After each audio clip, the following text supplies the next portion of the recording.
Hey guys, today's lesson is going to be on full menu F major. The first thing we're going to cover are the major scales, hands together.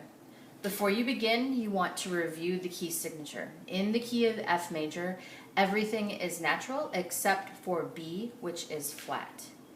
When you go to F major, the major fingerings, you can reference page 361 in your book.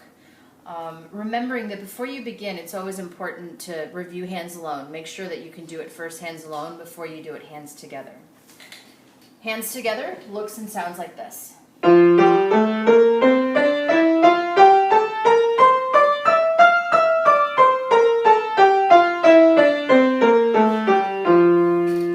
After you practiced hands alone and you're trying your first attempt at hands together, a suggestion might be to just do the first crossover and then stop. So in F major, the first hand to do a crossover is the right.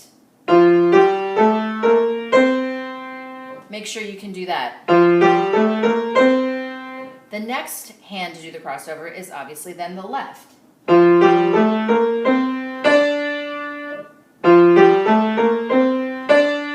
And so forth and so on until you get to the top of the second octave and then return below.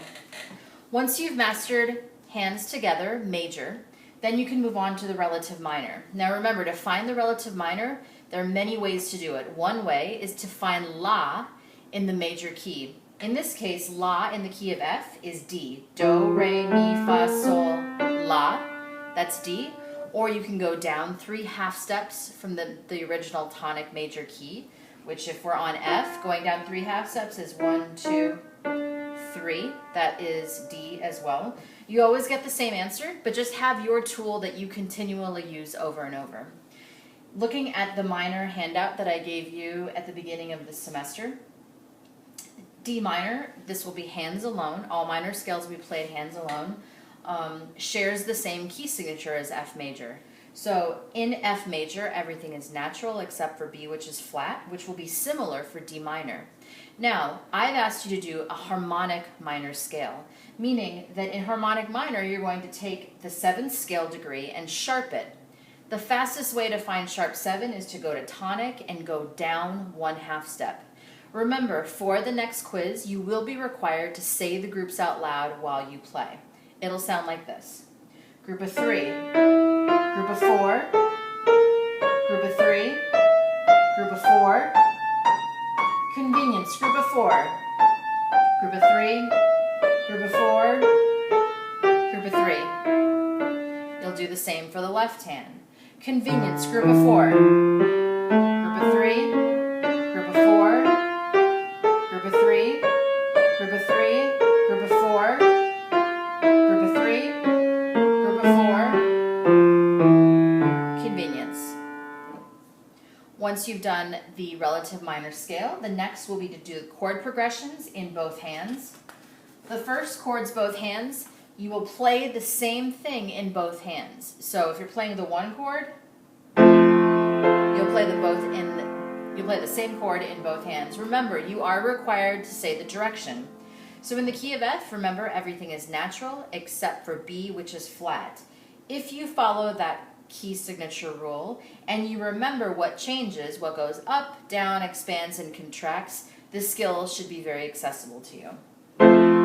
Up, down, expand, contract. Now remember, when you go from the first chord, the tonic chord, to the 4 chord, the bottom note stays the same.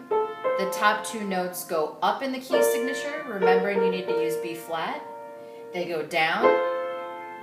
The sol, the 5th scale degree of the key, stays the same. The bottom 2 expand, meaning they move away from each other, and then to come home, they contract.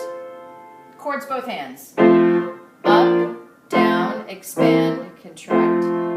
When you go to keyboard style, your right hand will play the same chord progression. Your left hand will outline the roots of the chords. I highly recommend that no matter the key, you always put your 2nd finger on tonic, which will allow you to play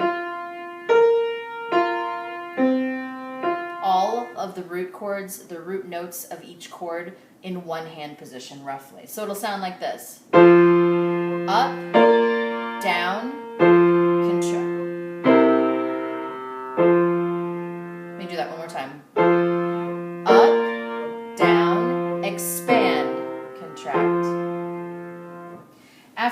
mastered the chord progressions, both chords, both hands, and keyboard style, then move to the triads and inversions.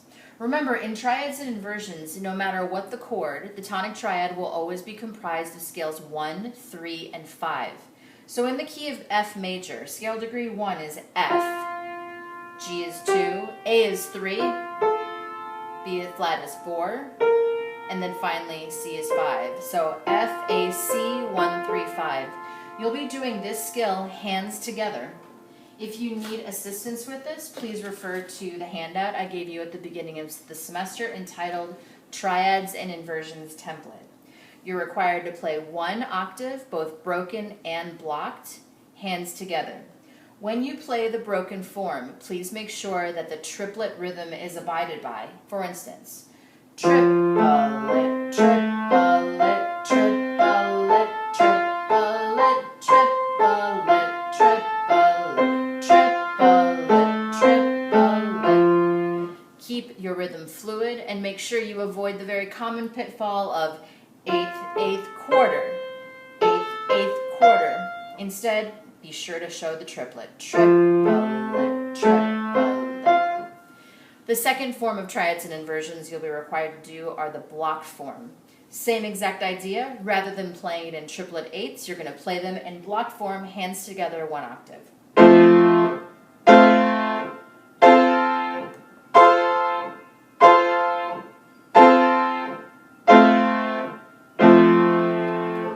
My recommendation for using this video is in between each skill, pause the video, practice it, work with that particular skill, and then move on to the next.